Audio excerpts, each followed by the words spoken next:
Olá, boa tarde. Hoje é terça-feira, dia 29 de abril. Está começando agora mais uma edição do programa Conecta, trazendo os principais destaques aqui da Assembleia Legislativa de Santa Catarina.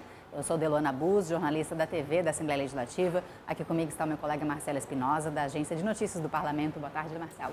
Olá, Delona. Olá, você que nos acompanha pela TVA. Lembrando que o Conecta você pode acompanhar ao vivo no sinal aberto da Grande Florianópolis e também em Blumenau, ou ainda a opção pelo canal da Assembleia no YouTube. E lembrando também que o programa Conecta também é transmitido pela Rádio da UDESC, a Universidade do Estado de Santa Catarina, nas cidades de Florianópolis, Lages e Joinville.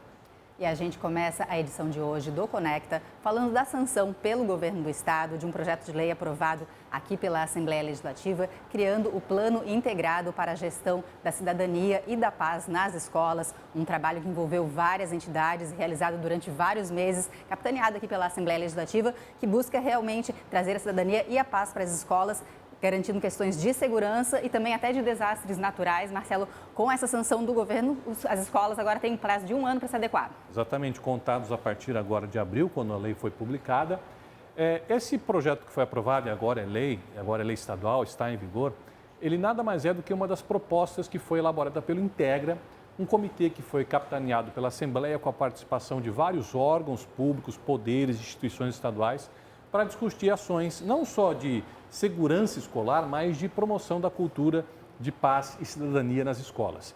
Esse projeto estabelece um plano estratégico para que a escola saiba como agir em situações de emergência. Por exemplo, não só uma questão de uma invasão do ambiente escolar, mas no caso de uma tempestade, né? Qual é o procedimento que se deve tomar com os alunos, os professores, os funcionários, caso haja uma tempestade que ameace, por exemplo, destelhar a escola. Então, ações relacionadas à segurança da escola, independente de ser essas questões lamentáveis que nós vimos, por exemplo, em Saudades e Blumenau, estarão inseridas nesse plano que, como disse a Deluana, terá 1 ano para ser elaborado, as escolas terão 1 ano, e além do plano haverá um comitê que vai acompanhar a execução das ações desse plano e sugerir eventuais alterações, adequações quando necessário. Lembrando que essas adequações vão ser obrigatórias para todos os estabelecimentos de ensino, né, Marcelo? Exatamente. Isso, então, a gente já consegue acompanhando aí o desdobramento dessa lei aprovada aqui na Assembleia Legislativa e transformada em lei agora com a sanção por parte do governo do estado. E no mês de novembro, o Brasil recebe mais uma edição da COP30, Conferência das Nações Unidas. Dessa vez o tema são as mudanças climáticas no país inteiro, no país e no mundo inteiro, né, no Brasil também. E os deputados aqui de Santa Catarina também estão participando. Eles estiveram, inclusive, em Belém do Pará, já participando de uma reunião preparatória com os legislativos estaduais. Reunião preparatória para essa conferência que deverá ser realizada no mês de novembro, Marcelo. Isso, lá em Belém do Pará, no norte do país. E a Assembleia foi representada pelo deputado Mauro de Nadal, que também é coordenador da Frente Parlamentar aqui da LESC para o fortalecimento da COP30. Né? O que é a COP30? É a Conferência das Organizações das Nações, da Organização das Nações Unidas para as Mudanças Climáticas. E dessa vez, já ocorreu em outros países, neste ano será aqui no Brasil. O deputado Mauro de Nadal, assim como a Assembleia Legislativa, entendem que é importante que os parlamentos se manifestem durante essa COP. Por quê? Porque cada estado brasileiro tem sua peculiaridade com relação à questão ambiental. Santa Catarina, por exemplo, tem uma legislação ambiental, um código que difere de outras regiões do país. Por isso, é interessante que os estados estejam presentes também nessa discussão, na visão do deputado Mauro de Nadal, que propôs a criação de um grupo de trabalho envolvendo todos os parlamentos estaduais para tratar desse assunto. Além do deputado Mauro de Nadal, os deputados Ivan Nates e Neude Sarita estiveram também nesse encontro lá em Belém. Isso, o deputado Mauro de Nadal falou com a reportagem, mandou uma mensagem falando sobre esse trabalho referente à COP30. Ele que é o coordenador dessa frente parlamentar pelo fortalecimento da COP30, essa Conferência das Nações Unidas pelas Mudanças Climáticas, que vai ser realizada em novembro. E ele falou um pouco desse trabalho já prevendo, se preparando para esse evento. Acompanhe. Os parlamentos brasileiros precisam estar envolvidos nesse momento tão importante, porque tudo aquilo que será decidido na COP terá que ser fixado através de lei a sua aplicabilidade. Então, portanto, a razão principal de nós estarmos aqui mobilizando todos os nossos parlamentos. E, além disso, claro, uma boa conversa também, entre várias reuniões, uma boa conversa com o governador Helder, convidando ele para participar em Santa Catarina dessa discussão que nós estamos fazendo em vários pontos do estado catarinense, mas ele é no momento final, no momento em que nós vamos reunir todas as informações, todos os encaminhamentos que nós vamos tirar de todas essas boas conversas que faremos no território catarinense. Assunto que a gente também segue acompanhando aqui com as equipes de comunicação da Assembleia Legislativa. E a Comissão de Saúde aqui do Parlamento realizou uma audiência pública sobre a questão da saúde do trabalhador, a saúde do trabalhador aqui em Santa Catarina. Foram apresentados alguns números durante essa audiência pública, mostrando que os números diminuíram um pouco, mas ainda é muito elevado, chega aos milhares, o número de pessoas que sofrem acidentes de trabalho. Em 2024, segundo o Ministério da Previdência Social, em Santa Catarina foram 37 mil acidentes de trabalho, uma redução de quase 13% em relação a 2023, o período anterior. Houve, lamentavelmente, nesses acidentes, 186 mortes. E é para debater essa questão, como prevenir isso, como evitar novos acidentes, que a Assembleia, por meio da Comissão de Saúde, realizou essa audiência ontem, que coincidentemente foi o Dia Mundial de Prevenção e Combate aos Acidentes de Trabalho. Um dos focos atuais elaborados numa norma regulamentadora com relação à segurança do trabalho, diz respeito aos cuidados com a saúde mental dos trabalhadores. É claro que tem aquela preocupação do acidente que eventualmente desencadeia algum problema físico, ou uma incapacidade temporária, ou mesmo até uma deficiência permanente. Mas, neste caso, a preocupação também é com a saúde mental dos trabalhadores, tendo em vista que a gente tem muitos casos de afastamento por estresse, cansaço, depressão, e a audiência tocou também nesse ponto. Isso, a gente acompanhou essa audiência pública promovida aqui pela Comissão de Saúde da Assembleia Legislativa. Conversamos com o Roberto Ruiz, que é médico do trabalho e foi um palestrante durante esse evento, e também com o deputado Neudi Sareta, do Partido dos Trabalhadores, ele que é o presidente da Comissão de Saúde aqui da Assembleia Legislativa. Acompanhe. Nós tivemos uma redução do número de óbitos, mas muito pequena, praticamente insignificante, né? E o que a gente conclui é que faltam políticas de prevenção efetivas, né?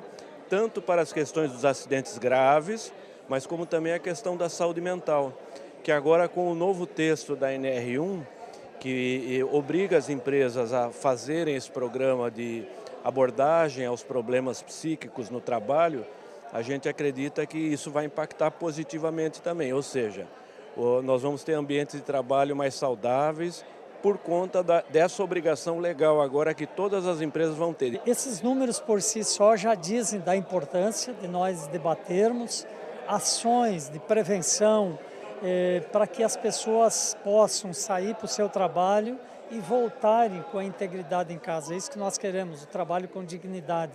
E para isso precisa um amplo esforço do setor empresarial, do setor de trabalhadores, do setor público, para que nós possamos diminuir esses números. É muito acidente de trabalho que ainda acontece em Santa Catarina.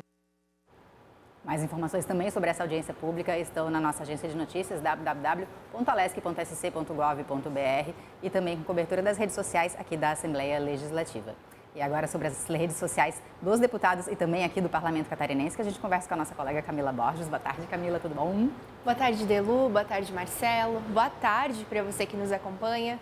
Dos destaques dos deputados aqui da Alesc, nós separamos um post do Márcio Machado, do PL, em que ele fala sobre a destinação de recursos a um hospital de Campo Belo do Sul, que se chama Hospital Nossa Senhora do Patrocínio.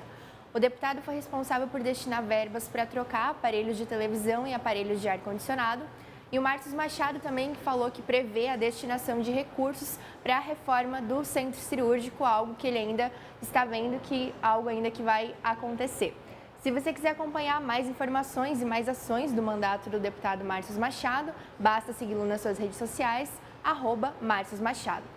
E dos destaques das redes sociais aqui da Alesc, nós separamos um post sobre o programa Cuidando de Quem Cuida, que é de autoria do deputado Camilo Martins, do Podemos, que ele avançou aqui na Alesc, que é um programa que prevê que para mães atípicas de Santa Catarina tem um acompanhamento psicológico e também um acompanhamento terapêutico. Esse projeto de lei ele avançou, agora ele vai passar para as comissões de mérito e depois vai ser avaliado aqui em votação no plenário. Se você quiser acompanhar essas e outras informações sobre o parlamento aqui de Santa Catarina, basta nos seguir nas nossas redes sociais, @AssembleiaSC. Ok, Camila, muito obrigada. E trazendo os destaques, então, aqui das redes sociais dos deputados e também aqui da Assembleia Legislativa. E a Assembleia Legislativa também realizou uma audiência pública na cidade de Araquari para falar sobre a situação da duplicação da BR-280, no trecho que liga Araquari ao Porto de São Francisco do Sul, uma região que tem muito tráfego de cargas pesadas e também muito turista passando para ir para as praias, Marcelo. Exatamente, é o principal meio de ligação, por exemplo, se não o único, ali para São Francisco do Sul, também para Balneário Barra do Sul, que na época do verão atrai muita gente. Mas a audiência que foi realizada a pedido do deputado Maurício Peixe, por meio da Comissão de Transportes da LESC, cobrou fortemente do governo federal liberação de recursos e investimentos na obra. Porque a obra por si só já tem alguns problemas, que são questões ambientais, por exemplo, ali o canal do Linguado, e também problemas com relação à existência de áreas indígenas naquela região. Não bastasse isso, anunciou o governo federal neste ano um corte de recursos que vale para todo o estado e logicamente acabou afetando os recursos destinados para a duplicação da 280.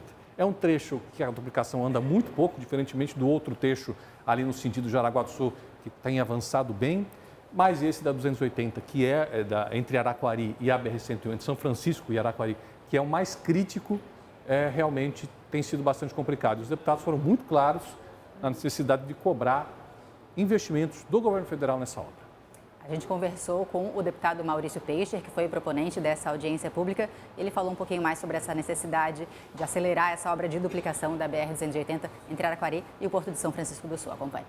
Colapsado, ninguém suporta mais. São 50 mil veículos por dia que passam nessa rodovia. Sem contar que temos o Porto de São Francisco do Sul, que movimenta pelo menos 1.000 caminhões por dia. Então está faltando vontade, é um descaso para Santa Catarina o que nós estamos passando. E nós temos que cobrar do governo federal a duplicação imediatamente.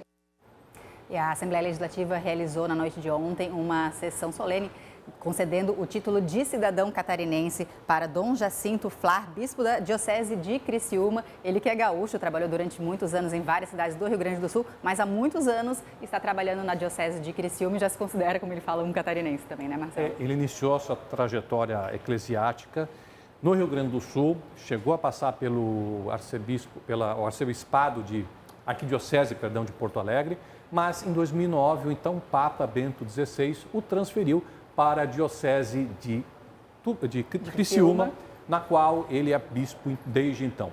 A homenagem partiu do deputado Volney Weber, que destacou a importância do trabalho realizado pelo religioso por meio da Diocese nesta região do estado. Também durante o evento, o homenageado comentou que em janeiro ele teve uma audiência com o Papa Francisco, falecido recentemente, e relatou as experiências que teve junto com o pontífice. A gente acompanhou essa sessão realizada aqui no plenário da Assembleia Legislativa, essa concessão do título de cidadão catarinense para o Dom Jacinto Flar. Conversamos com esse homenageado e também com o deputado Volney Weber, como o Marcelo falou, que foi o proponente então da concessão dessa homenagem, desse título de cidadão catarinense, que foi aprovado também pelos demais parlamentares aqui da Assembleia Legislativa. Acompanhe.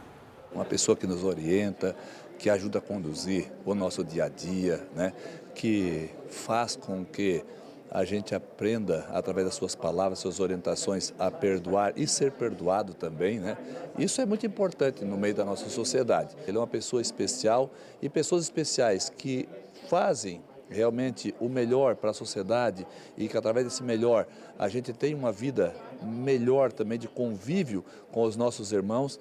É muito gratificante oferecer um título desse a ele, E também com certeza merecedor. Uma grande alegria, uma satisfação, porque eu já estou muitos anos aqui em Santa Catarina e de coração eu amava essa terra.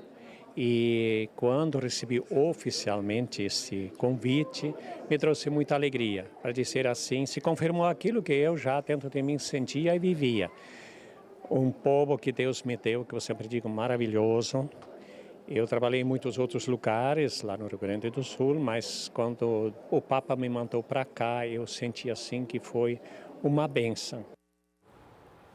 Lembrando então que a cobertura completa desse evento também está na nossa agência de notícias e lembrando também que hoje, terça-feira, é dia de sessão ordinária aqui na Assembleia Legislativa, sempre com transmissão ao vivo pela TVAL e também pelo nosso canal do YouTube, o Assembleia SC. O programa Conecta vai ficando por aqui. Você acompanha mais informações do Parlamento Catarinense por meio das principais redes sociais, onde a Assembleia está presente, @AssembleiaSC. Uma boa tarde para todos.